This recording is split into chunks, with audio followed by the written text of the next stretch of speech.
Hey guys, what's going on? James here, and in this video today, we're going to be going over the Tampa Bay Buccaneers list of 2025 free agents of their own. That means players they will or won't re-sign, going through each player, giving a brief synopsis of whether or not the Buccaneers might or might not bring them back. This video is sponsored by Baywater Painting, by the way. More on them in a little bit. Now, I'm just going to give a brief summary of all of these guys, right? There may be other guys, like bigger names like Chris Godwin and Levante David, we may be diving to in deeper videos, right? But I just kind of wanted to give you guys a little bit of a primer here going into the re-signing period for the Bucs here coming up. So the first name obviously is Chris Godwin. Now, Chris Godwin is going to be 29 years old by the start of next season. He's been great for the Buccaneers, but he did just have a really bad ankle injury in the middle of this past season that did knock him out for the second half of this year. It's the second major injury Godwin has had in the past couple of years. So right now, his market value is expected to be at $22.5 million, according to SpotRack.com. So while some people may say it could be a very difficult thing to keep Chris Godwin, I'm not so sure. I think the Buccaneers will do everything in their power. If there was one player on this entire list of guys the Buccaneers would bring back, it would be Chris Godwin, just because of what he means to this offense. He was going to have a career year last year if he had not sustained that injury, and obviously it's probably one of the better Jason Light draft picks. I would say at least in the top three. Evans and Tristan Wirfs are certainly up there as well. So I think Godwin is certainly a top three draft pick of the Jason Light era. You know, Jason Light loves his guys. Chris Godwin is no exception. I think the Buccaneers will work very hard to bring Chris Godwin back even under or even in that market value, around that market value possibly. Levante David's an interesting case. He is 35 years old. Really the biggest question about Levante is this going to be the offseason he finally retires or not, right? And I've been saying for the past couple of off seasons, hey, this one's going to be it. He's going to retire, and he hasn't yet. Right? Could he give one more go at the age 35 season? His market value is projected to be around $6.7 million. I would bring Levante David back for that much. No question about it.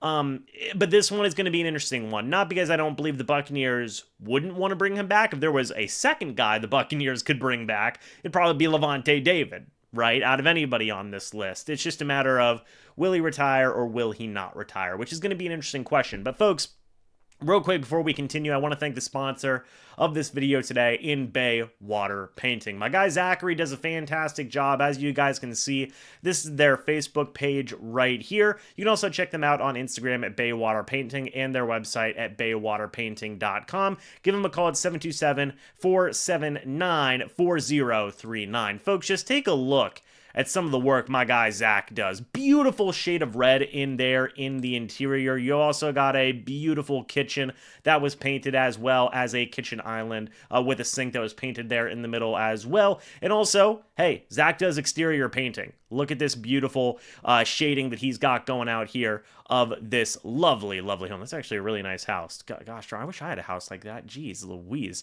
But guys, Zach does a fantastic job, be it home improvement, house painting, home painting, interior, exterior, whatever it may be. Zach has got you covered. So give him a call at 727-479-4039. Again, that is 727-479-4039. He is in Clearwater, Florida, so he is in the Tampa Bay area, so make sure you give him a call. Back to the list of free agents that we are talking about here, folks. Anthony Nelson coming in. Now, honestly, I could see the Buccaneers bring back Anthony Nelson. Honestly, like to be him and Greg Gaines feel like they're in very similar boats. So I'm happy these two are right next to each other because, hey, solid, rotational guys going into their 28-year-old season. I think that they are very capable rotational types of guys that you can get at relatively decent value. I mean, last year, Anthony Nelson was $5 million, $3.5 million for Greg Gaines. They're solid guys. Todd Bowles' defensive scheme is sticking around, and while I do believe you certainly could do more at the outside edge rushing linebacker position, I do think that Anthony Nelson is still a fine backup guy. He's out of the current guys they have, he's certainly the best in terms of dropping back into coverage, which I know sounds really weird, but Todd Bowles likes to do that for some reason. And Greg Gaines is a fine rotational defensive lineman that can play nose tackle, or he can possibly play defensive end if you need him to as well. So I think both these guys have a decent chance of coming back. Ben Bredesen's a bit of an interesting name. Ben Bredesen was the starting left guard for the Buccaneers this past season. He did fine overall, in my opinion. Apparently his market value is at $1.1 million. I'd bring him back for that much in an absolute heartbeat. He made $3 million this past year, is still only going to be 26 years old. If you can get him for similar value, I may consider it. I'd say, hey, why not? Bring him in to compete. I do think he may get a bit of a pay raise, but, I think you could certainly do a lot worse than Ben Bredesen. I think that he was a fine addition to the Buccaneers offensive line last year. And while some people may say, well, come on, he was obviously the weakest link on the offensive line. Yeah, but he was still fine. The offensive line was very good for the Bucs last year, and I would have no problems with bringing back Bredesen. The first guy where I think he's probably going to be out the door is Joe Tryon-Shoyinka. 26 years old by the start of the upcoming season. Former first-round pick of the Tampa Bay Buccaneers. And, folks, it just didn't really work out, right? It just didn't. I mean, Joe Tryon-Shoyinka was fine. He had some decent moments here or there. But, 15 sacks in 4 years with the Bucs is not the best. All things considered, is not necessarily the best.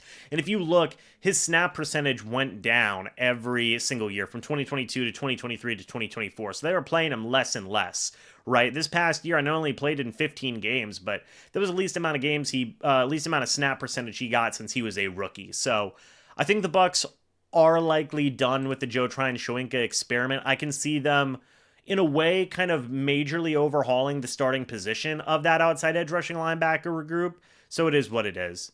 Chase Edmonds is another interesting one. I don't know if Edmonds is going to retire or not. He did not play the entirety of this past season due to injury, which, hey, did open the door up for guys like Sean Tucker and especially Bucky Irving. If you can get him back at a decent value, I mean, why not? I've had Chase Edmonds here on the channel as well. It seems like he's been a fantastic mentor to guys like Rachaad White, maybe Bucky Irving in that mix as well now. So I'd have no problems with bringing back Chase Edmonds on some type of veteran deal and having him be a backup running back and also just a mentor to some of the younger guys. Tavierre Thomas, good special teams player. If you are having him especially as like a special teams ace, I think that you could certainly do worse. Kind of reminds me of like a Keith Tandy or a Josh Robinson from a few years ago. He's only going to be 29 years old. I could see them bringing him back. He's also trained now as a slot corner and I believe in both safety positions. So the Bucs love that type of versatility. I could see TT coming back as well. Kyle Trask, I think he's probably gone. I think that he may look for another opportunity elsewhere, much like the Joe Tryon-Shoyinka pick, which, by the way, that draft is not looking like the best draft in the world for Jason Light and company. But, Kyle Trask may look to be a starting quarterback elsewhere, or at least compete for a spot. He's still only going to be 27 years old. Like, he could come back as a backup, maybe. But I think he will be interested in going somewhere else and competing. Maybe like if the Rams have an open spot or just one of those other teams that may have a quarterback competition, and Trask may get involved in that. Will Golston, I think he's probably going to retire as well. Or I think he is likely to retire.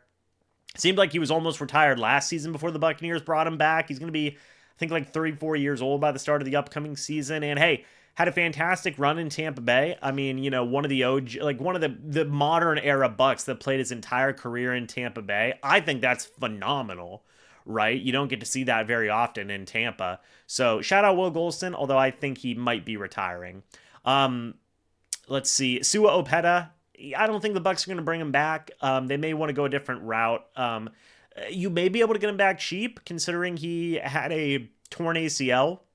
It was eliminated from the guard competition all of last year, but it seemed like that was going to be Ben Bredesen's job anyway, so maybe they want to get in a different backup. I'm not sure. I could see Justin Skule coming back. Justin Skule is an interesting guy.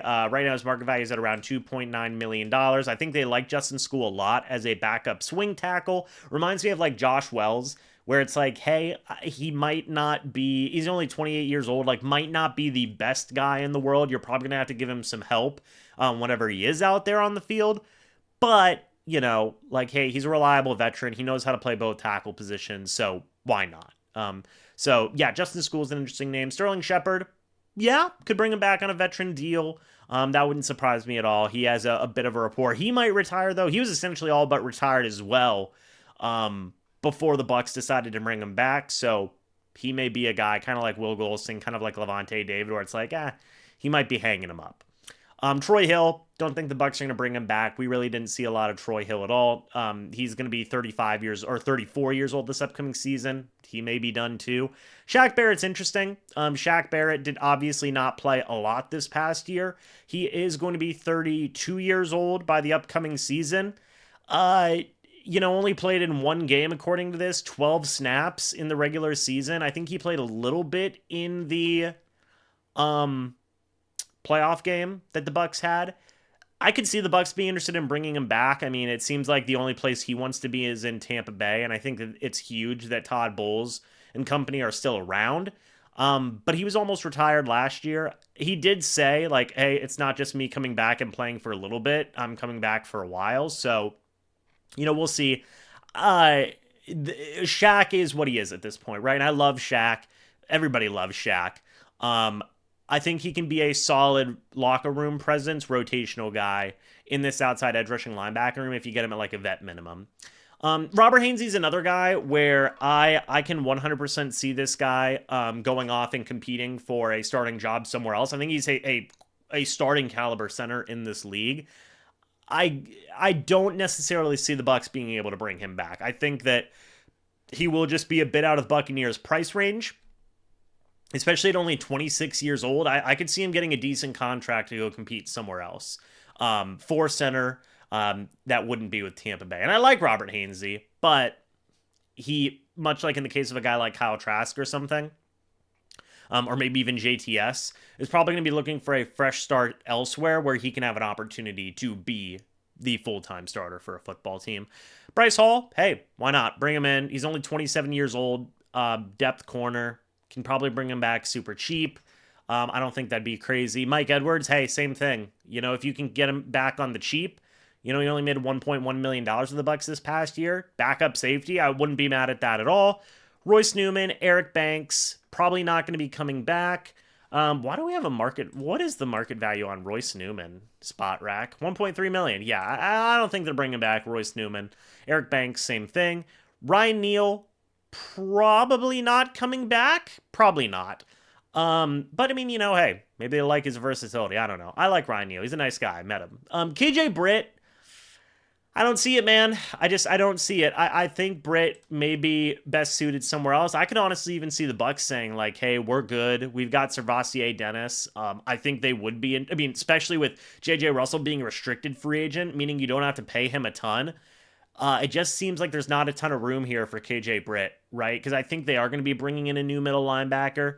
You've got JJ Russell in there as well. So, honestly, if you go into free agency in the draft with Levante David, if he doesn't retire, Servassier Dennis, JJ Russell, and maybe a couple of other guys in there as well. Some of the guys that they had on their practice squad the previous season. Just doesn't seem like there's a spot for KJ Britt, man. And this was the year for him to prove himself. And in Todd Bowles' system, it just didn't work out. So I could see him going somewhere else, trying to get a fresh start, a la Devin White. But he's not a problem, right? It's not like he has a bad attitude. Just things haven't worked out here in Tampa Bay. The last two guys, Kayvon Merriweather, CJ Brewer, since they are earned restricted free agents, I could see both them coming back. Merriweather's been a decent backup safety in the past, and CJ Brewer has done some good things as well. See, now I want to see what other linebackers are there before I go ahead and sign off for you guys. So, because there's a couple I'm thinking of. Antonio Greer Jr., that was the other linebacker I was thinking of. Deion Jennings may be in that mix. We'll see. We'll see. But, guys, that's kind of it for my thoughts and opinions on the 2025 Buccaneers free agents. A kind of synopsis, right? What do you guys think? Which players would you bring back? Which players would you not bring back? Let me know your thoughts and opinions. I'd love to hear them. One more shout out to Baywater Painting here in Clearwater, Florida, guys. Baywater Painting in Clearwater, Florida. Make sure you check out Zach and his work. Give him a call at 727-479-4039. Just one more look at the photos. Some beautiful work from Mr. Zach and what he does in terms of painting, guys. So, excellent stuff. Go check out his Facebook page. Give Zach a call at 727-479-4039.